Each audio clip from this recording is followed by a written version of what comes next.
is it really weird that I'm actually happy about a 1-0 defeat? I don't know what to say, really, because I know we lost this game 1-0, but it's like a good thing and a bad thing at the same time. You know, like I'm saying, it's like Catch-22. If you've read the book, great. If you haven't, then let me try and explain. It's like, you know, it's good that we are still in this tournament having a second leg, but it's bad because we're 1-0 down in it. But we still have a chance to actually progress in the tournament. So, it's one of them things where you're like stuck between a rock and a hard place because you don't know if this is a good or a bad result. Well, to me, it's a good result because it means that West Ham hasn't been battered in the first leg and we're still in with a chance of advancing. So I suppose I'll take that and say that with quite a big sense of pride. It finished Sevilla 1, West Ham United 0 in Spain in the last 16 of the Europa League. I have to say I was very proud of West Ham in that first half performance. I had that really warm, buzzing feeling in my stomach watching us play, and I was pretty happy with what I saw. Thought we bossed it in a lot of areas. I thought we were quite dominant, but in the second half, things started to fall apart. You know what I'm saying? We're like the polar and polar side on the magnets with our passing. We just can't connect. Do you know what I'm saying? Do you know what I'm saying, man? We're not like Pete Davidson's, you know? Unlike him, we can't attract. We can't attract anything in this damn team. And we can't attract, like, the ball to another player's foot. We have not got that connection. Do you know what I'm saying? We don't have that connection, pal. It's like, you know, getting buzzed off of that show with Paddy McGuinness where he goes, single man, reveal yourself. That one, whatever it's called, take me out. That's it. And we just get red lights all over. You know, we can't connect, man. We don't have that connection in the midfield with the passing. And we do not pass properly. That's what is up with our midfield. We don't pass properly, and it showed in the second half in this game. And it's one of the reasons why we lost. And, you know, this was kind of like the Liverpool game in a sense. You know, we lost that 1-0 as well. We were a really good team throughout that game, and we played very admirably. But at the same time, we didn't end up getting the result, and we just went to trash because of it. So, we have narrowly lost 1-0. We didn't lose by 2 or 3 goals, and we still have something to give going into the next round. Well, sorry, not next round, next leg, rather, next Thursday. I'll talk about the team lineups. One major piece of news was that Rakitic was injured in the warm-up, and that West Ham wouldn't have to deal with him. I was thinking, oh, great, Rakitic is not going to be playing in this game. That's kind of a good thing for us.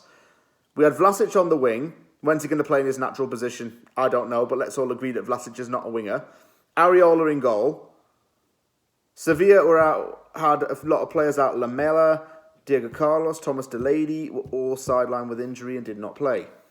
Start of the game, our fullbacks had strong starts defensively, but they got dribble past a few times. Johnson, I thought he was really up for it and very motivated and woke up.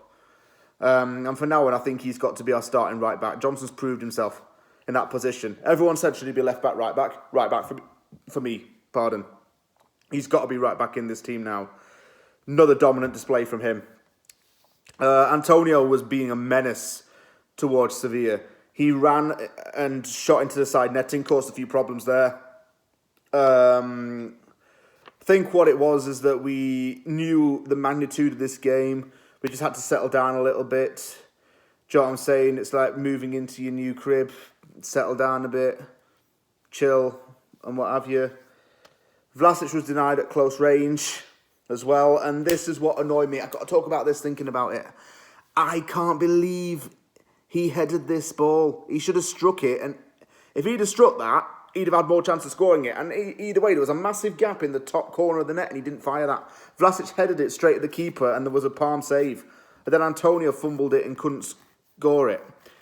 Dare I say it, and I know there's loads of people actually here with guns pointing at my head saying this, but if we had a real striker, folks, he would have scored that. Oh, no, everyone agrees. Everyone agrees. Yeah, everyone agrees.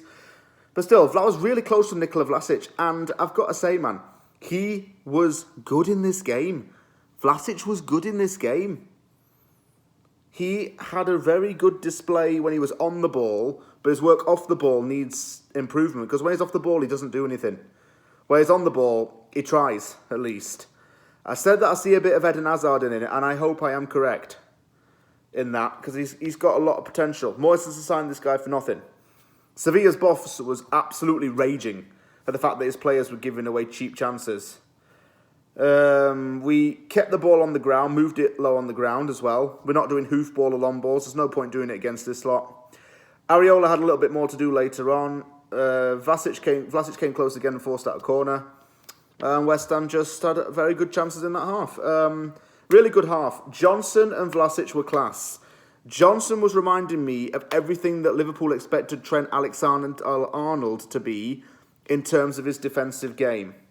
Lanzini's passing, excellent. Ocampos, for Sevilla, was forced to change wings because he wasn't passing the Ben Johnston test. And what's that saying? Cockney Cafu was shutting down Ocampos. And, spoiler alert, but Ocampos actually did a lot better when he changed the wings, but he couldn't cope with Ben Johnson. This game was Johnson's way of saying, right, I'm the starting right back, deal with it. Second half started off with Souček striking from outside of the box. Really optimistic effort. We seemed quite defensive in that second half, I have to say. We did seem quite defensive because, if you ask me, we had a lot of players going in front of that ball and a lot of people behind it. Maybe it's because Sevilla just increased the intensity a bit. But who knows? What annoyed me, Lanzini kept giving it away. Do you know what I'm saying? It's like on radio station or something like that, when they're doing a competition and they're giving clues and you've got to guess the answer. Oh, don't give it away, don't give it away. No, Red Hot Chili Peppers, 1991, give it away, give it away, give it away. We're giving the ball away now. That's what we were doing. Yeah, that's what we were doing, just giving the ball away. All the time. Lanzini having a shocker. He either fouled or he just couldn't connect. Again, forget Connect 4, he couldn't even do Connect 1.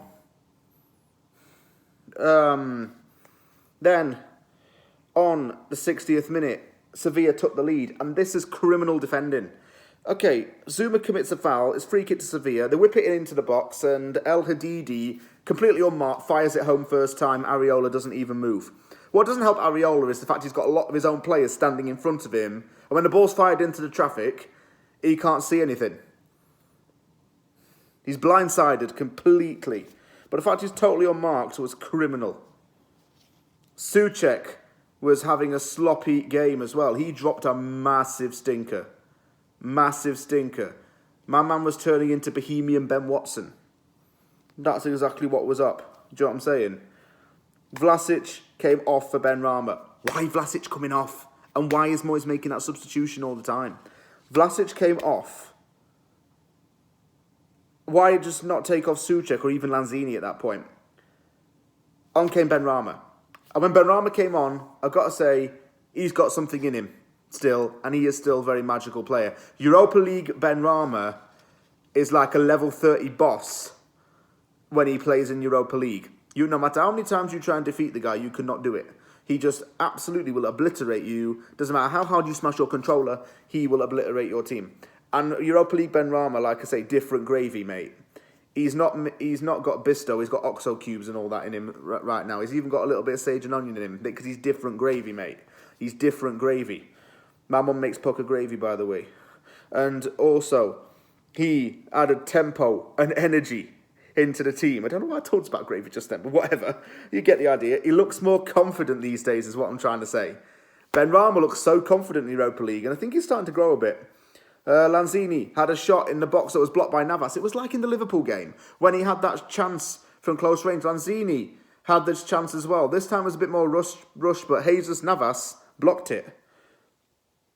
And the thing is, whenever you get the ball in the box like that, there's no other person I want to get on the end of that other than Manuel Lanzini. Martial came on for El Hadidi. Martial, you know, West Ham wanted to sign that guy as well. Yeah, like it would ever happen. You know what I'm saying? I got more chance of running the London Marathon than us ever signing Martial. So when the rumours came out that he was coming to West Ham, I don't know where it came from. He went to Sevilla instead. And, you know, he was going to be a goal threat for them. I was worried at this point. Again, guess what Lanzini did? Guess what Lanzini did? Anyone want to guess? He lost it again. He lost it again. I don't understand why he does that. Thing is, he had a really good first half. I think he completed like 8 successful passes or something like that.